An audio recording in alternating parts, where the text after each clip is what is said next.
მოგესალმებით. დღეს ძალიან მნიშვნელოვან თემაზე ვსაუბრობთ. საქართველოს ეკონომიკა იმყოფება უმძიმეს ვითარებაში.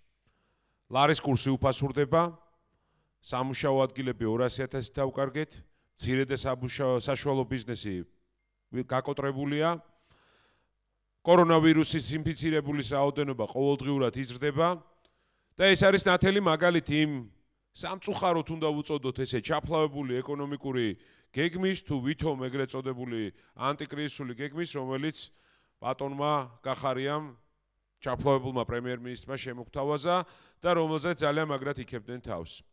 დღეს ვისაუბრებთ ლარის კურსზე. ლარის კურსი ეს არის ნომერ პირველი პრობლემა თითოეული საქართველოს მოქალაქისთვის. ყოველდღიურად დრამატულად უფასურდება ლარი. მე მინდა რამდენიმე ციფრი მოგიტანოთ. 450 მილიონი დოლარი ჩვენი ფული. მხოლოდ წელს დახარჯულია იმისთვის, რომ ლარის კურსი როგორმე გაამყარონ და შედეგი არის ნულოვანი. დღეს 3.33-ია და ველოდებით კიდევ უფრო მეტ გაუფასურებას. მე მინდა მარტივი მაგალითი მოგიყვანოთ ჩვენი მეზობელი ქვეყნების, სომხეთის და აზერბაიჯანის. სომხეთსა და აზერბაიჯანში 1%-იანი ცდომილება აქვს კურს მთელი წლის მანძილზე და დღესაც ესე არის. საქართველოში 17%-ით გაუფასურდა ლარის კურსი. ანუ თუ ვინმე იტყვის, რომ ეს არის გლობალური პრობლემა, ეს არის რეგიონული პრობლემა, ეს არის პრობლემა, რომელიც აწუხებს სხვა ქვეყნებსაც, ეს არის ტყუილი. ერთადერთი ქვეყანა ჩვენს რეგიონში, ვისაც კატასტროფულად გაუფასურდა საკუთარი ვალუტა არის სწორედ საქართველო. აი შემიძლია უკვე აბსოლუტურ ციფრებში გაჩვენოთ, 2.86 იყო იანვარში ლარი და 3.33-ია ახლა. სომხეთში იყო 479 დოლართან მიმართებაში, 485-ია ახლა, 1.79, 1.79 არის ისევ აზერბაიჯანში. ანუ ჩვენ გვაქვს ყველაზე კატასტროფული მდგომარეობა. რაც ყველაზე ცუდია, 3 მილიარდი ლარით, ხას უსვავს 3 მილიარდი ლარით მეტის გადახდა მოუწევს საქართველოში იმ ბიზნეს თუ ფიზიკურ პირებს სესხებისთვის და პროცენტებისთვის, ვინც დოლარში ან ევროში აიღო ეს სესხი, რაც კიდევ უფრო კატასტროფული მდგომარეობაა. მაგრამ ყველაზე შემაშფოთებელია ციფრი, რომელიც დღეს არის ბლუმბერგის, ანუ საერთაშორისო ვალუტით ვაჭრობის ბირჟაზე. ისინი ამბობენ, რომ ლარის კურსის საპროგნოზო მაჩვენებელი შეიძლება დაეცეს 3.80-მდე. ანუ კიდევ უფრო კატასტროფულ გაუფასურებას წინასწარ მეტყველებენ. ეს საგანგაშოა, მეგობრებო, და საშინელი მდგომარეობა არის. ანუ ყოველდღიურად ყველა საქართველოს მოქალაქე კიდევ უფრო ვღარიბდებით. ხელისუფლება იძახის, რომ ეკონომიკა გამოდის კრიზისიდან, ჩვენ კი რეალურად ხედავთ, რომ უფრო და უფრო ღრმა კრიზისში შევდივართ. შესაბამისად, სად არის გამოსავალი? ეს არის მთავარი კითხვა. რა უნდა გავაკეთოთ იმისთვის, რომ დავიხსნათ თავი ამ უმძიმესი ვითარებიდან? ერთ-ერთი გამოსავალი არის გაჩნდეს მძლავრი პოზიტიური მოლოდინი, რაც შეიძლება მხოლოდ და მხოლოდ ხელისუფლების ცვლილებამ გააჩინოს და ახალი კომპლექსური სისტემური ეკონომიკური რეფორმების ახალმა ტალღამ. სწორედ ეს გვაქვს სტრატეგია აღმაშენებლის გუნდს გათვითცნობიერებული. ანუ რას ვამბობთ? თუ მძლავრი რეფორმები, ახალი რეფორმები არ დაიწყო ქვეყანაში, თუ აქტიურად არ ვიმუშავეთ ინვესტიციების მოსაპოვებლად, არაფერი არ შეიცვლება. ინვესტიციები კი ქვეყანაში არ შემოვა, თუ ხელისუფლება ისევ იქნება დამსხვრეული ოცნებების პარტიის. რატო?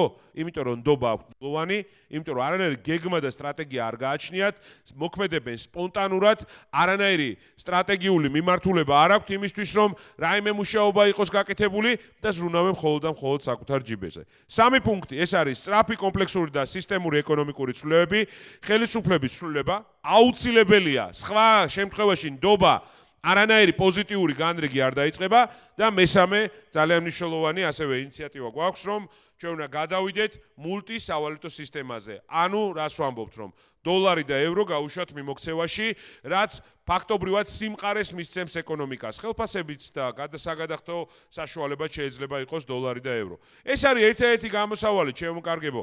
კი, დიდხანს გვინდოდა ლარის გადარჩენა, მაგრამ იმ 8 წლიანი კატასტროფული პოლიტიკის შედეგად, რაც ქართულმა ოცნებამ გაატარა, ლარის გადარჩენა ხედავთ, რომ შეუძლებელია.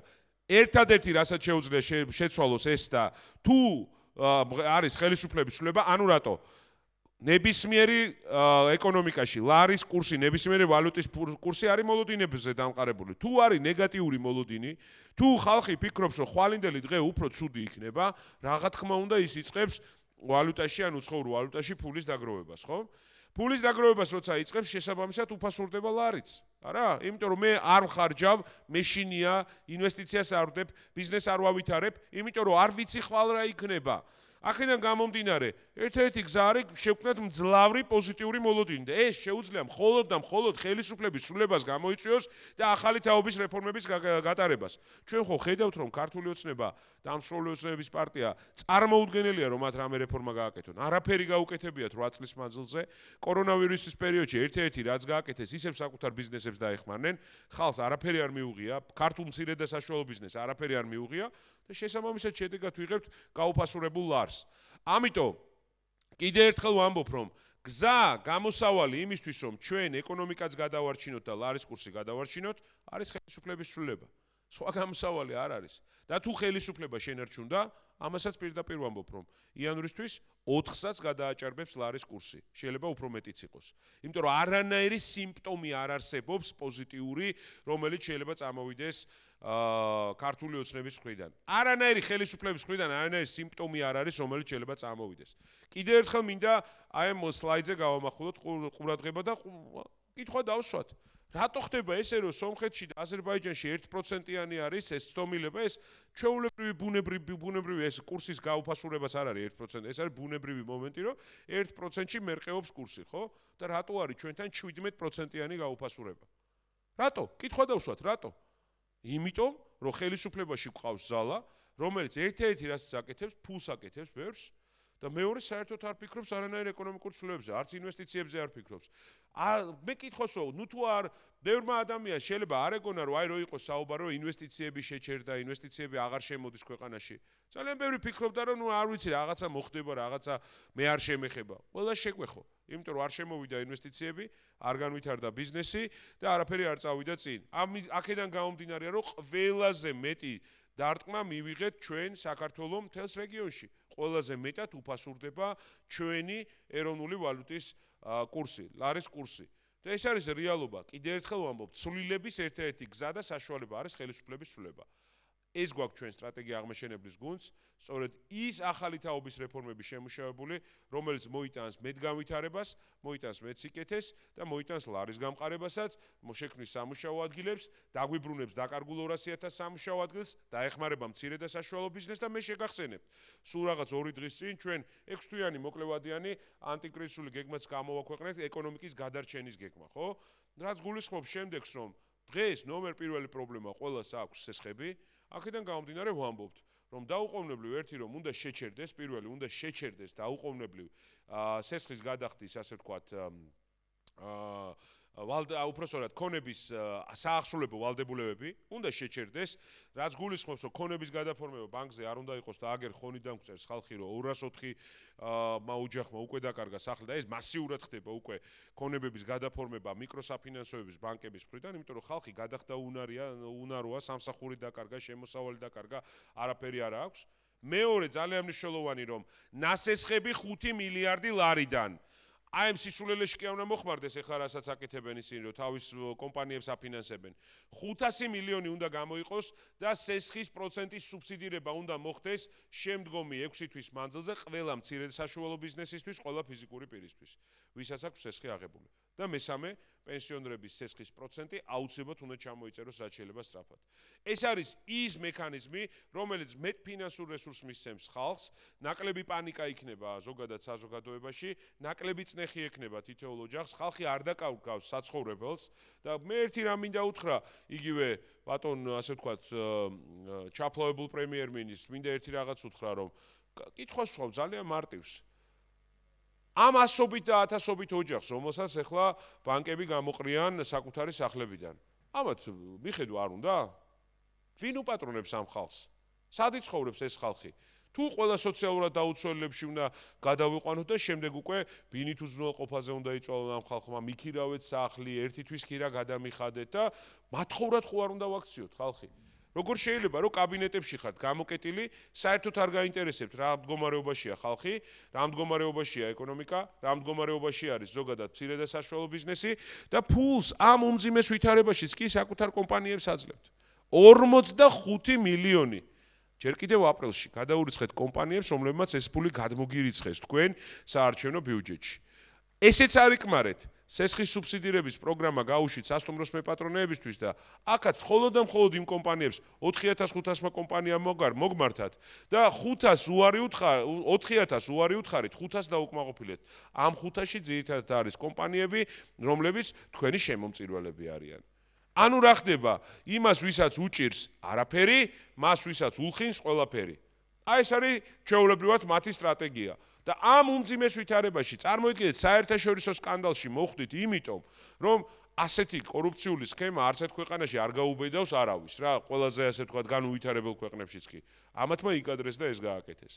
ამიტომ მე რას ვამბობ, რომ ერთადერთი გზა აი ამ ნეგატიური მოლოდინებიდან გადავიდეთ პოზიტიური მოლოდინისკენ არის ხელისუფლების ცვლილება.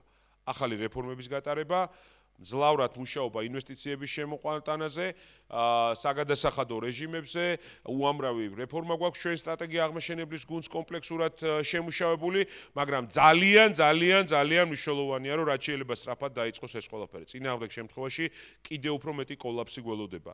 ჩვენ გახსოვთ მაისში, როცა გამოვედით ჩვენი გუნდი და ვთქვით, თუ არ დაიწყებოდა და შევთავაზეთ კონკრეტული რეფორმების გეგმა, თუ არ დაიწყებოდა კონკრეტული ნაბიჯების გადადგმა ეკონომიკის უმძიმესი კრიზისიდან გამოყვანაზე, ქვეყანას ელოდებოდა შიმშილი. გავიდა სულ რაღაც 4 თვე და დღეს ქვეყანაში არის შიმშილი. რეალური შიმშილია დღეს ქვეყანაში. დღესაც ვამბობთ, თუ ასე გაგრძელდა, კიდევ უფრო მეტ შეეხება ეს შიმშილის პრობლემა. მაშინ ბევრმა გაგვაკრიტიკა, რომ ძალიან მძაფრად აფასებთო. ადამიანს ტვინი და განათლება და ცოდნა იმისთვის გაქვს, ცოტა გრძელვადიანად გაიხედო და დღევანდელი დღით არ უყურო და მოლოდინის რეჟიმში არ იყო, რომ აი იქნებ რაღაცა მოხდეს. არა, სტრატეგიულად უნდა შეაფასო, უნდა ყველაფერი ნახო და კიდევ ერთხელ ვამბობ, ამას უნდა მიაქციო ყურადღება. ეს არის ერთ-ერთი გზა. მე კიდევ ერთხელ მინდა ვთქვა, რომ აგერ 450 მილიონი დოლარი დახარჯულია, ლარის კურსი კი გაუბედურებულია, მიუხედავად ამისა. 17%-ით გაუფასურდა ლარი, როცა სომხეთში და აზერბაიჯანში ფაქტობრივად არანაირი რყევა არ აქვს, სომხურ და აზერბაიჯანულ ვალუტას. აგერ არის აბსოლუტური ციფრები, დღესაც შეუძლია ნებისმიერ შევიდეს და ინტერნეტში ნახოს, 1.69 იყო დოლართან მიმართებაში აზერბაიჯანული მანათი და არის ისევ 1.69, ქართული ლარი კი 3.33-ზე არის. 3 მილიარდი ლარით მეტის გადახდა მოუწევს ყველას, ვისაც ჯამურად ვამბობ, ვისაც აღებული აქვს ევროში და დოლარში სესხი. ეს დავთვალეთ და ეს არის უმძიმესი დარტყმა ბიზნესზე და ძირითადად ბიზნესს ჰქონდა ევროში და დოლარში სესხი. მთლიანი შიდა პროდუქტი გუშინ წინ ესა ბატონი კობახიძე გამოვიდა რუსთავიორზე და 40%-ით გაიზარდა ეკონომიკაო. მე მგონი სხვა ქვეყნის ეკონომიკაზე საუბრობს ეს ადამიანი. ცხეთაში ვიყავი და ქალბატონმა გამოჩერა და შოქში იყო. მეთქი ჩვენ ის იყო რამის გაკიოდა ეს ქალი რომ კობახიძემ რეები ილაპარაკაო უბრალოდ რა. იმდენად გამწარებული იყო ხალხი მისი საუბრიდან გამომდინარე. ანა შენზე არ ვამბობთ, იმ კობახიძეზე ვამბობთ. იმდენად გამწარებული იყო ხალხი, რომ იმდენად გამწარებული არის ხალხი, იმიტომ რომ ეს კაცი გამოდის და კრიმინალი გაუმჯობესებულია, კრიმინოგენული სიტუაციაო, ეკონომიკა მაგრად არისო და წინ მიდისო. გაიზარდა ეკონომიკა, სამუშაო ადგილები და თან სტატისტიკები მოაქვს. და მე ჩვენებსაც უთხარი სულ ყველას ჩვენს გუნდს რომ ერთი შევამოწმოთ, სად კითხულობს ამ სტატისტიკას, სადმე ხომ უნდა იყოს გამოქვეყნებული მაინც. აი საიდან მოაქვს ეს ციფრები. ანუ ის გვიმტკიცებს რომ ჩვენ გავმდიდრდით ყველა ამ ბოლო 8 წლის მანძილზე. აი ყველა ვინც ფიქრობს რომ არ გავმდიდრდით და პირიქით გაგვიურეს და ხმა, არც ერთული ხმა არ უნდა მისცეს აი ამ ადამიანებს. ხო, აი ეს არის დაცინვა უბრალოდ საზოგადოების. არა, ვინც ფიქრობს რომ გამდიდრდა მისცემს ხმას და მისცეს კი ბატონო. კი ბატონო, მან პრობლემა არ აქვს, მაგრამ ზუსტად ვიცით რომ ეგეთი არის მოსახლეობის 0.4%. მეტი არა, ეგეც დათვლილი გვაქვს. მთლიანი შიდა პროდუქტი 1 მილიარდი დოლარით შემცირდა და ეს არის რეალობა ბოლო 8 წლის მმართველობის 1.1 მილიარდი დოლარით უფრო მეტიც კი. და აი საგანგაშო პროგნოზი. შედით Bloomberg-ზე ახლა ლაივში ბევრი გვიყურებს და Bloomberg-ზე შედით. ასეთი ცუდი საპროგნოზო მაჩვენებელი რეგიონში არც ერთ ვალუტას არ აქვს, რაც ლარს აქვს. ანუ 3.33-იც არ არის საქმე, 3.80-მდე ავაო ეს მონაცემი. და კიდევ ერთხელ ვამბობ, გამოსავალი არის ერთადერთი. ხელისუფლების ცვლილება, მძლავრი, სისტემური, კომპლექსური ეკონომიკური რეფორმების დაწყება და ამასთან ერთად მულტისავალუტო სისტემაზე გადასვლა, ევრო და დოლარი შეუშვათ მიმოქცევაში, იმისათვის, რომ დავასტაბილუროთ ეკონომიკის განვითარება. დღეს ვერავინ ვერ გეგმავს ვერანაირ ეკონომიკურ აქტივობას, მარტივი მიზეზის გამო. არ იცის რა იქნება ლარის კურსიდან გამომდინარე ხვალ. და გაგახსენებთ ლარიზაციის კატასტროფულ პროგრამას, რომელიც 4 წლის წინ დაიწყო ქართულმა ოცნებამ, რითაც გამდიდრდნენ თვითონ, გამდიდრდნენ ბანკები და ყველას გვაიძულეს, რომ გაცილებით მეტი სესხის პროცენტი გადაგვეხადა. ეს არის უმძიმესი.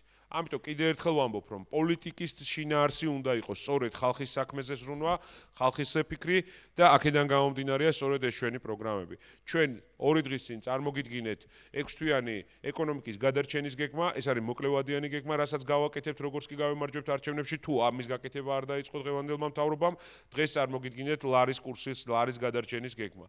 მაგრამ პირდაპირ ვამბობ, რომ აი ამ შემთხვევაში, ლარის კურსის შემთხვევაში, არ იცვლება ხელისუფლება უდრის 1.4-თან ლარს. იცვლება ხელისუფლება უდრის გამყარებულ ლარს და გაძლიერებულ, ასე ვთქვათ, ქართულ ეკონომიკას.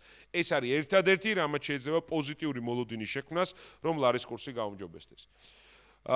დიდი მადლობა. მე მინდა ეხლა დათო ვთხოვო ჭიჭინაძეს, რომ ლევან ჭიჭინაძეს, ბოდიში ვთხოვო დათო ის. ეს არის ლევან ჭიჭინაძეს ვთხოვო, რომ გამოვიდეს 2-ოდე სიტყვა გითხრა სამ საკითხთან დაკავშირებით. მოდით ლევან.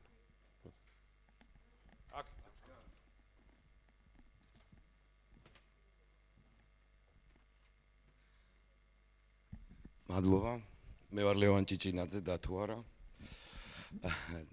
ძალიან მნიშვნელოვანი ინფორმაცია იყო წარმოდგენილი დღეს პრეზენტაციაზე. როგორც ნახეთ, ეს 450 მილიონი დოლარი, რომელიც ინტერვენციის სახით იყო განხორციელებული საქართველოს ეკონომიკაში, გადაწყვეტილებებს ვეღარ ცვლის და ლარი უფასურდება. ორი ძირითადი ფაქტორია, რაზეც არის დამყარებული ლარის კურსის სტაბილურობა. ეს არის ნდობა და ეს არის მოლოდინები.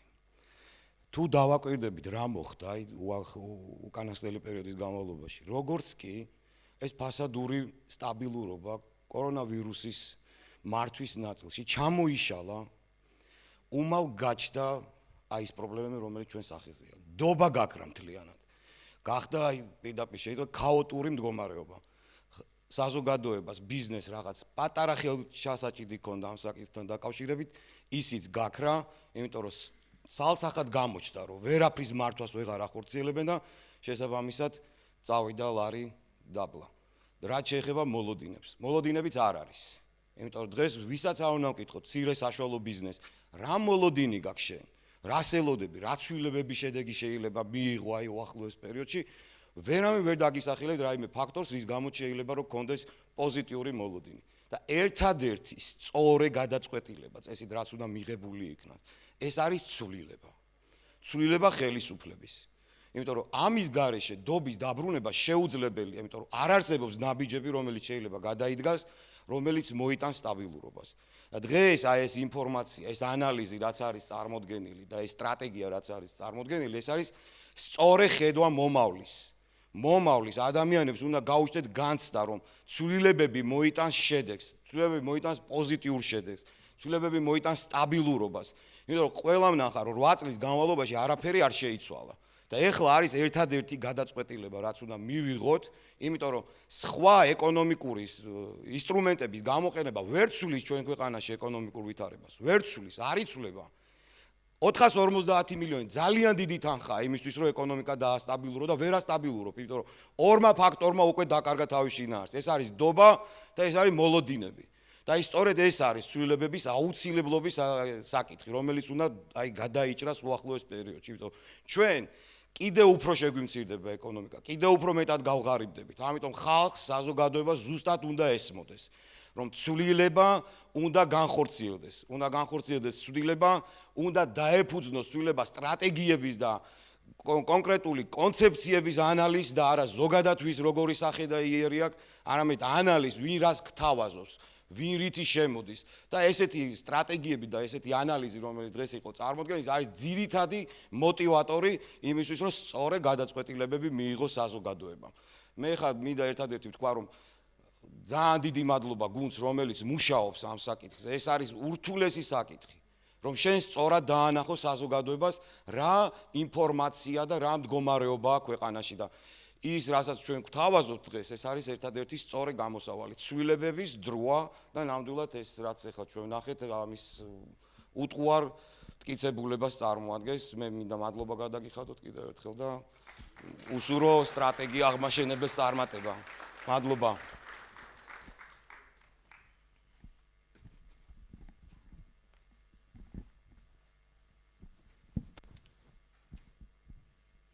მოგესალმებით. დღეს არის 27 სექტემბერი, სოხუმის დაცემის დღე და ძალიან მნიშვნელოვანია დღევანდელი დღე. დღევანდელი დღის შინაარსი იგივე ოკუპაციის პრობლემის მოგვარებასთან. ოკუპაციის პრობლემის გადაწყვეტა არის ერთადერთი, ეს არის ქვეყნის აღშენებლობა, ეკონომიკური ზრდა. იმისათვის რომ დავიბრუნოთ ჩვენი მოსახლეობის, აფხაზეთის და ოსეთის მოსახლეობის ნდობა პირველ რიგში გვჭირდება ეკონომიკური ზრდა, ანუ აღშენებლობა. აღშენებლობის ერთადერთი გზა არის ხელისუფლების ცვლილება.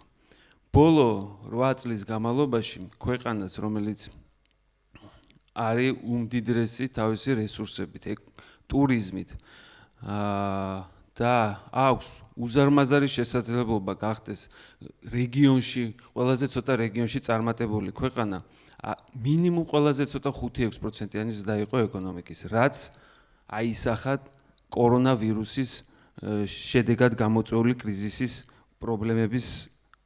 პრობლემებში. ბოლო პერიოდის განმავლობაში კორონავირუსის შედეგად მიღებული ზარალი ქვეყანამ იგრძნო ქვეყნის მოსახლეობამ და იგრძნო ქვეყნის ეკონომიკამ. პირველ რიგში ტურიზმის განვითარება, ტურიზმის გაჩერება, რამაც გამოიწვია ყველა ეკონომიკური სფეროს, აბსოლუტურად ყველა ფენის ესე ვთქვათ, ზარალი ეკონომიკამ იწვნია ძალიან დიდი პრობლემები.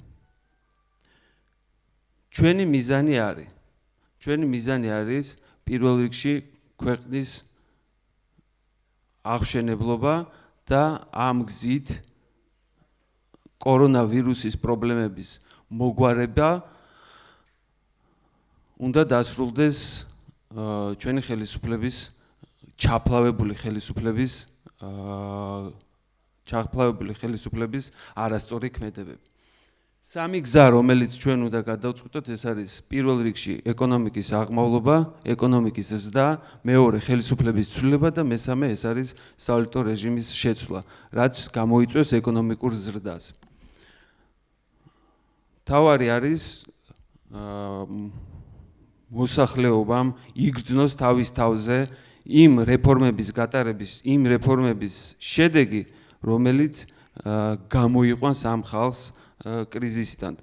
ბოლოს 8 თვის განმავლობაში ქვეყნის ეკონომიკამ დააგროვა 3 მილიარდი ლარი გადახდი 3 მილიარდი ლარი. ეს 3 მილიარდი ლარი უნდა მოხდეს მოსახლეობის და ეკონომიკიდან, ბიზნესიდან გადახდა. როგორ უნდა მოხდეს ამ 3 მილიარდი ლარის გადახდა, როცა ჩვენ ყველა სფერო, ეკონომიკის ყველა სფერო არის გაჩერებული. გაჩერებული არის აბსოლუტურად ყველა საწარმო თითქმის, რომელიც მიბულია ტურიზმის სექტორთან. გაჩერებულია სასტუმროები, გაჩერებულია რესტორნები, გაჩერებულია კაფე-ბარები, გაჩერებულია ყველა ის სოფლის მეურნეობის წარმოება, რომელიც პირდაპირ კავშირშია ამ ბიზნესთან და ეს ბიზნესი თუ არ ამუშავდა ამ მოსახლეობამ, როგორ უნდა გადაიხადოს ის 3 მილიარდი ლარი, რომელიც დაგროვდა ამ ეკონომიკაში. ანუ რას ნიშნავს, რომ 3 მილიარდი ლარი ფიზიკურად არ არსებობს, ეკონომიკა არ არსებობს. ერთადერთი გამოსავალი არის ხელისუფლების ცვლილება, ერთადერთი გამოსავალი არის ხელისუფლების 31 ოქტომბერს სწორი გადაწყვეტილება მიიღოს ჩვენმა მოსახლეობამ და დავიწყოთ აღშენებლობა. დიდი მადლობა. სერგოს ვთხოვ.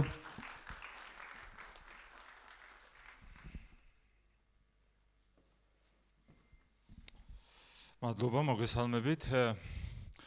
რამდენიმე სიტყვას ვიტყვი კრიზისის მართვაზე, აქ ბევრჯერ გაჟღერდა სიტყვა როგორ უნდა ვმართოთ კრიზისი, იმიტომ რომ ამას ძალიან დიდი მნიშვნელობა აქვს შემდგომი განვითარებისთვის, იმიტომ რომ ეხლა ჩვენც ბევრი ქვეყანაც იმყოფება კრიზისში, მაგრამ რასაც მთავრობა გვეუბნება, რომ აი ყველა დაზარალდა, აი ჩვენც დავზარალდით, მაგრამ განსხვავებაც ხო არის, ვინ როგორ დაზარალდა.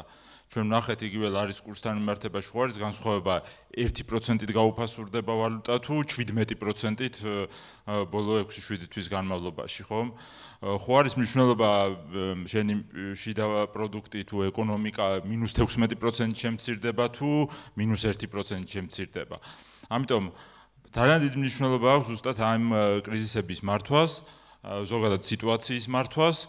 და ჩვენ დავინახეთ, რომ მთავრობამ ვერ მართა ეს სიტუაცია.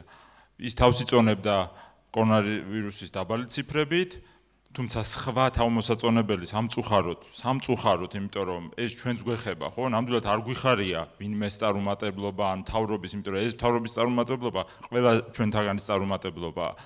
ამიტომ სამწუხაროდ ჩვენ რაც დავინახეთ, უკვე ვერც კორონავირუსს მართავთ დღეს უკვე ვერც ჯანდაცვის სისტემა მოვამზადეთ, ვერც განათლების სისტემა მოვამზადეთ, ვერც ტურიზმს მივხედეთ, ვერც ეკონომიკას მივხედეთ და ჩამოშლილია ყველა, აი რომელი მიმართულებაც არ უნდა ავიღოთ, ყველაფერი არის ჩამოშლილი, ყველაფერი არის განადგურების პირას. ამიტომ მართლაც ერთადერთი მოლოდინი და ერთადერთი პოზიტიური რაც შეიძლება მოხდეს, ეს არის ხელისუფლების ცვლილება და მეორე ისეთი გუნდის, ისეთი ადამიანების მოსვლა, ვისაც აქვთ სტრატეგია, ვისაც აქვთ გეგმები, ვისაც აქვთ გაწერილი სამოქმედო გეგმა.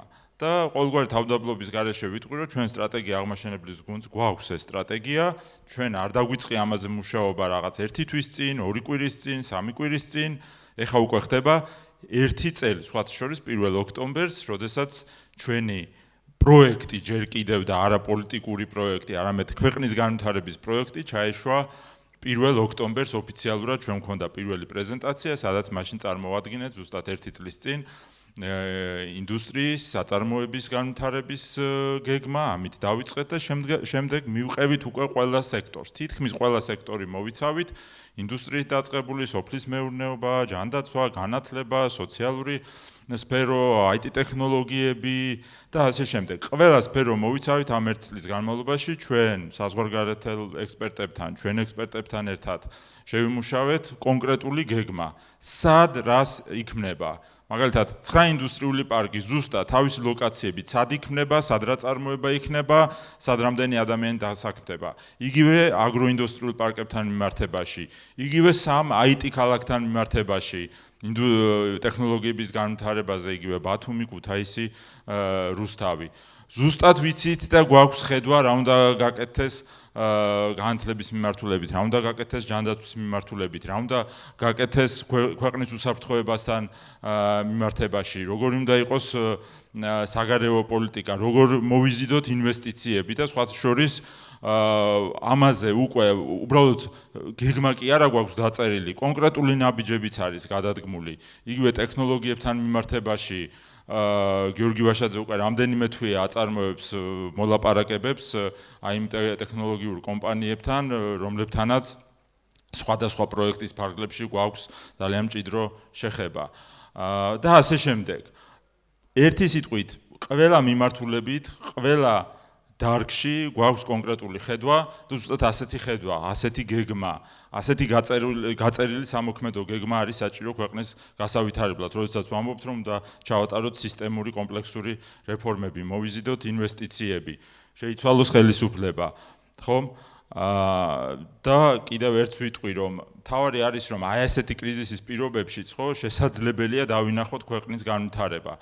შესაძლებელია დავინახოთ შესაძლებლობები, რომელიც არის სოფლიოში და არ ვიყენებთ ამას ჩვენ. ისევე როგორც არ გამოვიყენეთ, თქვათ, ტურიზმთან დაკავშირებული შესაძლებლობები, არ გამოვიყენეთ და არ გავხსენით საზღვარი, რომ შესაძლებელი ყოფილიყო, რომ 220,000 ადამიანს კი არ დაეკარგა სამუშაო ადგილი და შემოსავალი, არამედ პირობითად 100,000 დაეკარგა. შეგვემცირებინა ეს ზარალი. -17% კი არ ყოფილიყო აპრილის თვეში ეკონომიკის ვარდნა, -5% ყოფილიყო პირობითად და ასე შემდეგ. ბევრი ასეთ შესაძლებლობა არ გამოვიყენებთ. არაფერს ვამბობ იმაზე, რომ მართვის აბსოლუტურად არაეფექტურ გზას მიმართა მთავრობამ და ელემენტარული ხო არის ახლა რაღაცა ისეთი გადაწყვეტები, რომელმაც შეიძლება რამდენიმე წელიწადში მოგიტანოს ასე ვთქვათ შედეგი და არის მარტივი გადაწყვეტები ხო ახლა როგორცაა ჯანდაცვის სისტემის მზაობაზე ვსაუბრობთ ახლა ექიმები რო გადაგვემზადებინა ოჯახის ექიმები მოგვემზადებინა ბინაზე მკურნალობის ალგორითმი გაგვემართა სადიაგნოსტიკო პუნქტები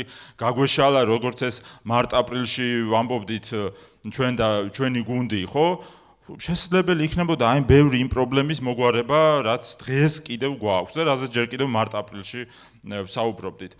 ასე რომ მე ვფიქრობ, აქ საქმე და ვითარება არის იმაში, რომ რამდენად ეფექტურად მართავთ ამ სიტუაციას, რამდენად ეფექტურად გამოვიყენებთ შესაძლებლობებს, რომელიც კიდევ ერთხელ ვიმეორებ, რომ კრიზისის პირობებშიც არსებობს ჩვენთანაც, საზღვარგარეთაც და ამას უნდა დანახვა, ამას უნდა გამოყენება. და ვფიქრობ, რომ ჩვენი გუნდი სტრატეგია აღმაშენებელი გიორგი ვაშაძე ამისთვის აბსოლუტურად მზად არის და კიდევ ერთხელ ძალიან დიდი მადლობა მინდა უთხრა ჩვენი გუნდის ყველა წევრს, რომელიც აბსოლუტურად ყველა მიმართულებით ყოველდღიურად მუშაობთ, მიუხედავად იმისა, რომ გაწერილი გვაქვს ეს პუნქტობრივად გეგმები, ყოველდღიურად შედის აი ამ გეგმებში ცვლილებები, ყოველდღიურად ახალი სტატისტიკა ემატება, ყოველდღიურად ესე ვთქვათ მინიკვლევები ტარდება, როგორც აი ამ პრეზენტაციის შემთხვევაში, რომ სექტორულად რა როგორ ვითარდება, რომელ სექტორს რა გასაჭირი აქვს და რა უნდა განვითარდეს. კიდევ ერთხელ მადლობა დღევანდელი პრეზენტაციისთვის და წარმატებები საქართველოს და სტრატეგია აღმაშენებლის გუნდს.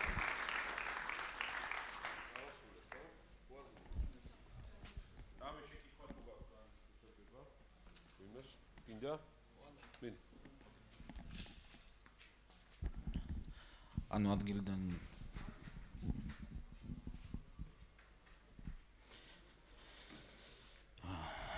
ანუ მოგესალმებით მე გიორგიმ ძალიან ბევრი ლაპარაკა მიზეზებთან დაკავშირებით და მე კიდევ რამოდენიმე მიზეზს დავასახელებ რის გამო ზოგადად ლარი ესეც ცუდ მდგომარეობაშია რა პირველ რიგში დავაფიქსირებ იმას რომ მარტში როდესაც დაიწყო კორონავირუსის გამომწვევი შეზღუდვების დაწესება ბანკებმა ფორს-მაჟორულად განაცხადეს მზაობა იმისთვის, რომ მოსახლეობისთვის, ვისაც სურვილი ექნებოდა, გადაევადებინა, თქვათ ის სასესხო ვალდებულებები დაახლოებით 3 თვით.